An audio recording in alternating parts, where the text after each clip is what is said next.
Okay, we are back on page 5, and we are working on example 2. So, we've just calculated AD and goodwill. This is the one where the NCI portion is implied by the controlling interest portion, or the parents.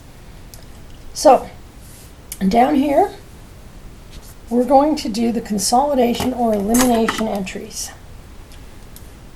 They mean the same thing.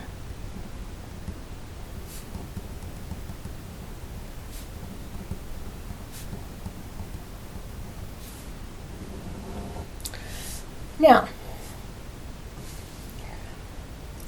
there's 2 things we had to deal with, okay? One was the subs goodwill. So that's going to need a consolidation entry.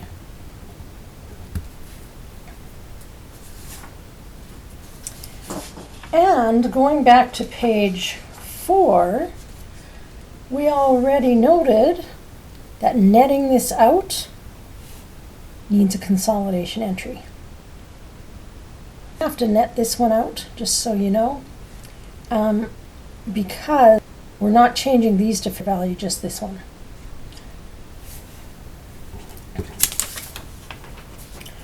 Okay, so we've got 2 consolidation entries that are kind of weird, so they're unique. Let's start with them here. So, starting with this goodwill up here, we need to close subs goodwill to subs retained earning. Okay? And just leave half here. Okay, so how do we close that subs goodwill? What was its balance? It was a debit, so to credit it for 4,000, and so we debit subs retained earnings for 4,000.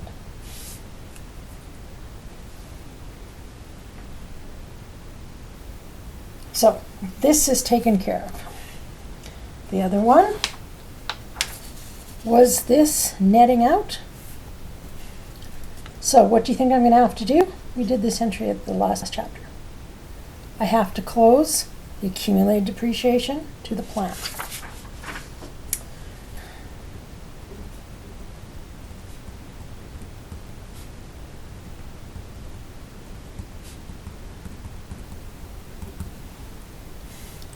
So we debit subs accumulated depreciation for 1,000 to the plant.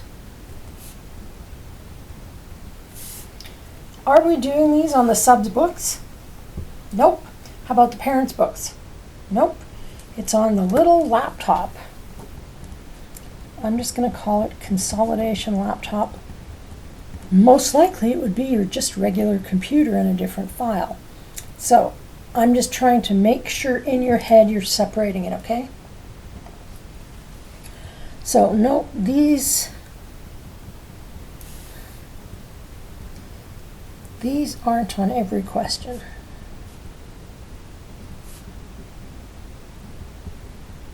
Because if we already have netted out, do we need to do this? No. And if there was no goodwill, do we need to do it? No.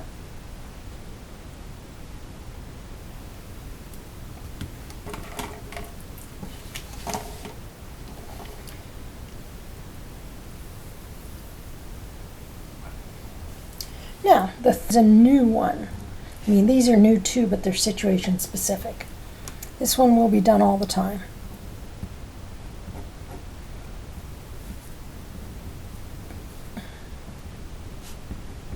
Done less than 100% purchased.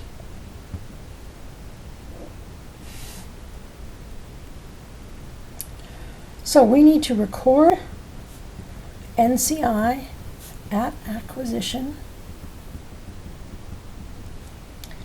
against the investment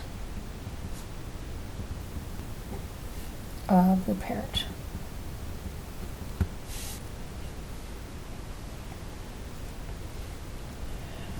So we're going to debit investment in sub, and we're going to credit NCI at acquisition. And that's going to be this 18,000 right here.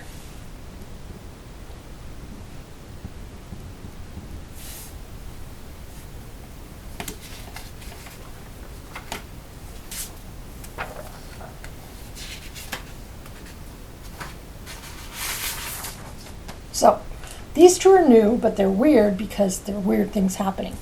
We have goodwill and a sub that we've got to get rid of, and we had to net out the accumulated depreciation from the plant of the sub because we needed to adjust it to fair value. Okay, now we've got the last two entries, and they're the ones we learned last chapter. Okay, keep this handy though, because if we've made any changes to anything we're using for the next two entries, we've got to pay attention to them. So you're probably going to have to flip your page over. Sorry about that, you guys. I'm on to another page.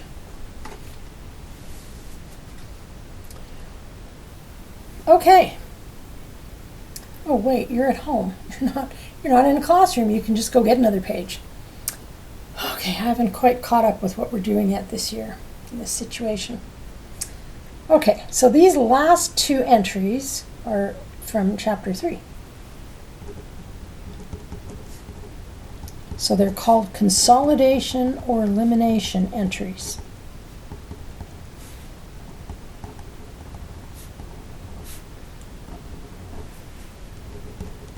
They're the two basics we learned in chapter 3. And to me, they're the most logical when you're combining two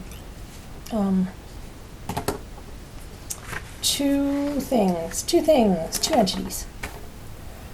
Okay, remember when we merge two companies together and combine their statements, can I have an investment in one? No. And the sub can't have retained earnings and common shares either. They can't have equity. They don't even exist anymore. So, number 4 is close subs equity accounts and eliminate the investment of the parent.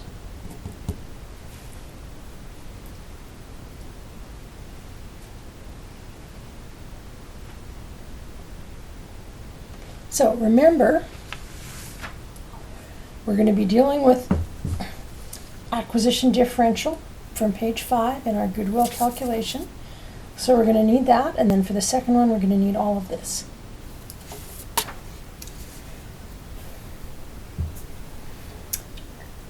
Okay, so looking at the subs equity accounts on page 4.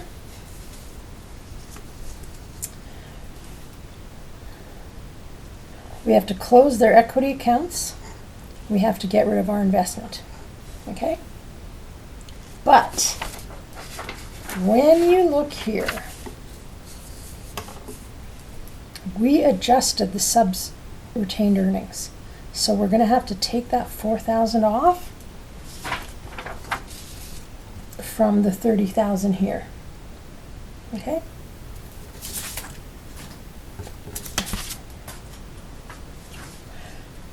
So let's get this straight. If we're closing equity accounts, we're going to be debiting them. So debit subs retained earnings, or whatever order you want. Debit subs common shares. And skip a line, and we're going to credit the investment in sub. Okay, so the subs retained earnings we saw, looking back, was 30,000 on page 4.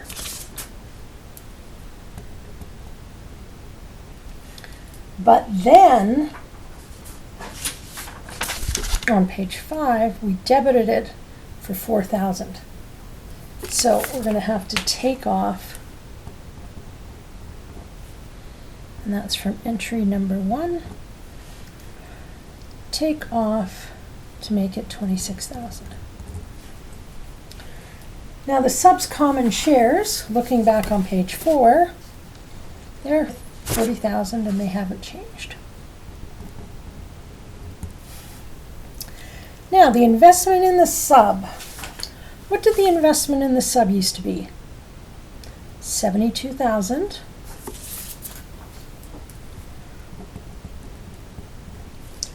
But we recorded our NCI and added it to our investment so that it represents 100%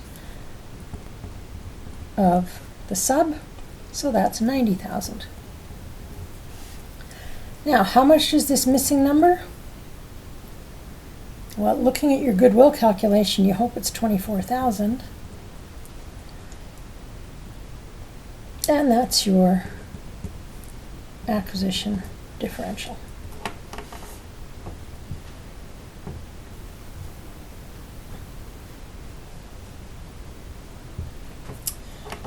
Okay,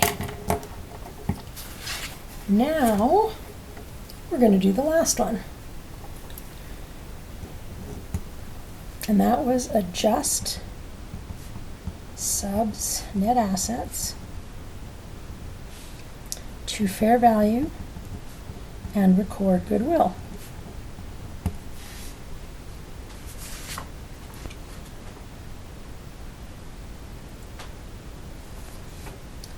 So make sure on this you refer to goodwill calculation. So looking at your goodwill calculation on page 5, you're pretty much going to start here and go all the way down there for the entry.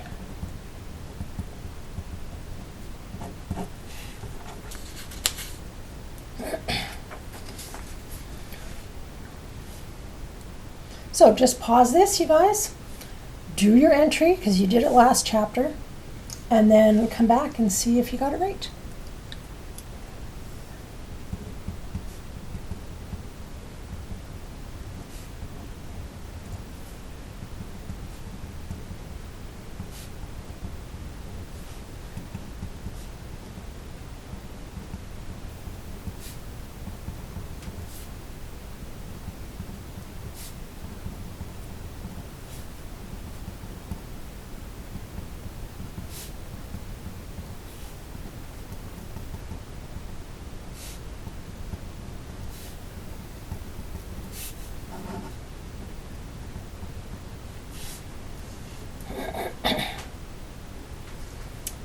Okay, so I hope you got it right.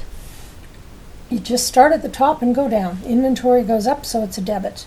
Plant goes up, so it's a debit. Patent goes down, it's a credit. Long-term liability goes up, it's a credit. Customer contract, don't forget this customer contract. That'll be 1,000, and then you're missing the AD after you record your goodwill. So that's one of the reasons we wanted the goodwill calculation split out like that, because your elimination consolidation entries have to follow that. I'm just going to call this page 5.5. So this last step we did was 5 entries. It's going to vary, and as we keep doing this, we're going to keep adding more. So there are 5 entries you had to do for this question to do consolidation elimination entries. Okay? These first 2, they're going to keep varying with whatever we throw in the question. This you always have to do because going on from here we're going to buy less than 100%. And then these are the same from chapter 3. And if it helps you start with these to kind of set your thinking, just be careful because some of them will need changes. Okay? So maybe leave these to last, start with this one, and then you can go on. Then should you do anything weird over here, you can adjust it. Okay. So on page 6 then,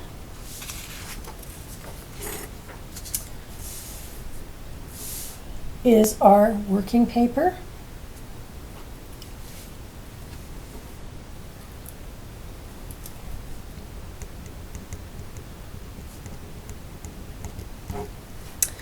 And I've put this on Excel.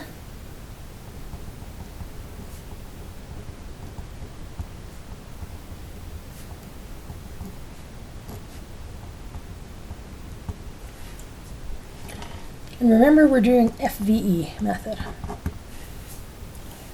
So this is the working paper. There's a column for debt, column for credits, and then you add them together.